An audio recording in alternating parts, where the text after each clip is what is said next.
Passionnés et créateurs, bonjour à vous. Nous nous retrouvons aujourd'hui pour un petit dessert facile spécial Saint-Valentin. Passons de suite aux ingrédients et à la préparation.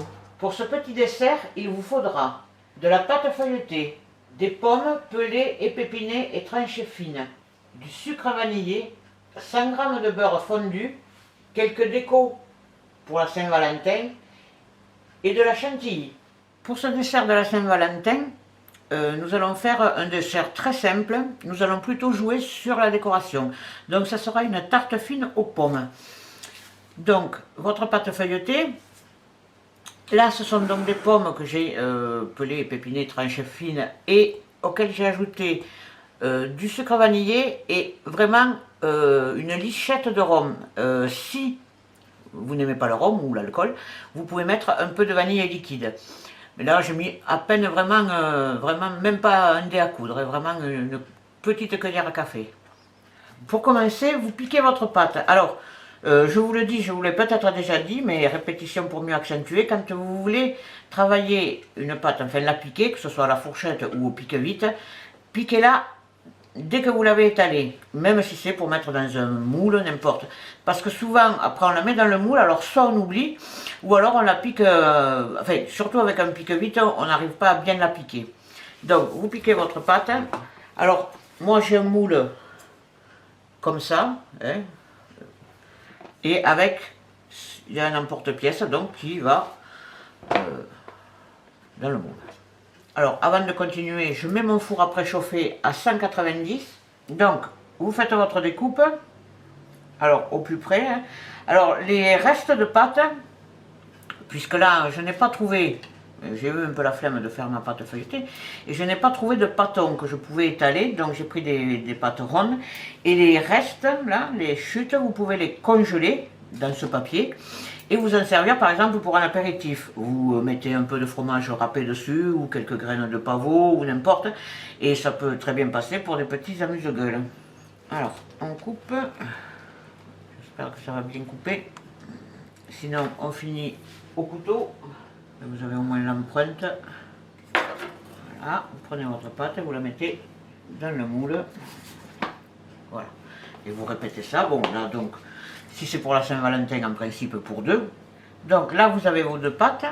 Vous mettez un petit peu de beurre fondu, un petit peu de sucre vanillé.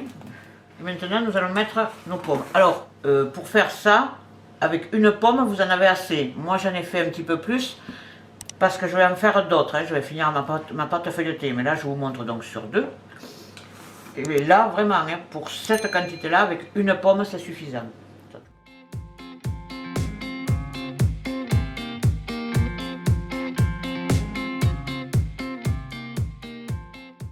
Une fois que vous avez mis ça, vous pouvez remettre un petit peu de beurre dessus. C'est pas très léger, hein, comme et un peu de sucre. Et nous allons enfourner pour 15 minutes à 190. Alors, toujours pareil, je vous le répéterai à chaque fois, surveillez, suivant votre four. On peut le laisser par exemple peut-être 10 minutes ou 17 minutes, donc, enfin 12 minutes. Donc, moi je pars sur 15 minutes à 190 parce que mon four, il le fait comme ça. Voilà, on se retrouve après la cuisson. Nous allons faire à présent notre petite déco spéciale Saint-Valentin. Donc, vous voyez, nos gâteaux sont cuits, voilà. Refroidis, hein, puisque je vais mettre de la chantilly.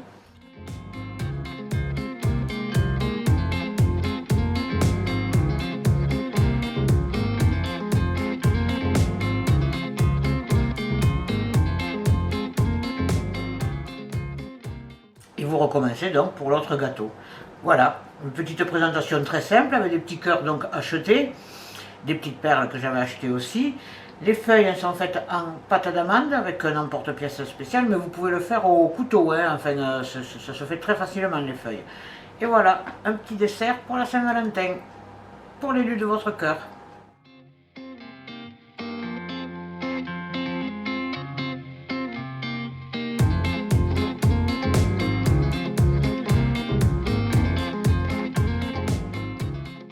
Voilà, nos petits desserts pour la spéciale Saint-Valentin. Donc vous avez vu, c'est très simple. Le gâteau par lui-même est très simple. Et après, il suffit de jouer un petit peu sur la déco. Voilà, je vous souhaite une joyeuse Saint-Valentin.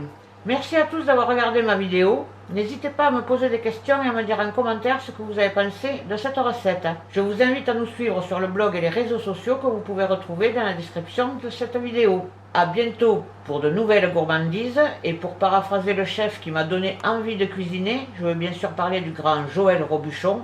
Bon appétit bien sûr.